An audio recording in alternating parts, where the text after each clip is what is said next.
हातात तयार होतो. मग हळूहळू जसं वय वाढल्याच्या नंतर, दिदी तुझं वय किती आता 12 वर्ष आहे ना, आपल्याला सगळ्यांना सांगितलं जातं की ज्ञानेश्वरांनी वयाच्या 16व्या वर्षी ज्ञानेश्वरी लिहिली, बरोबर आहे. पण संभाजी महाराजांनी संस्कृतमध्ये बुद्धभूषणम नावाचा त्या ठिकाणी ग्रंथ लिहिला. हा आपल्यापैकी किती जणांना माहिती नाही? जे असेल ते सांगा, माहिती का कुणाला? छत्रपती संभाजी महाराजांनी, म्हणजे ते लेखक होते, साहित्यिक होते, त्यांचा अभ्यास होता, शास्त्रपंडित होते. तर हे करत असताना त्यांनी वयाच्या 14व्या वर्षी संस्कृतमध्ये बुद्धभूषणम नावाचा त्यांच्या हस्तलिखित त्या ठिकाणी त्यांनी ग्रंथ प्रकाशित केला.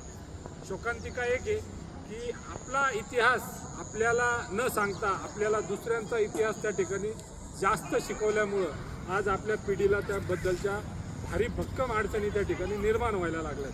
तरी माझा जो प्रयत्न असतो की आपल्या लहान लहान मुलांना आपला इतिहास हा कळलाच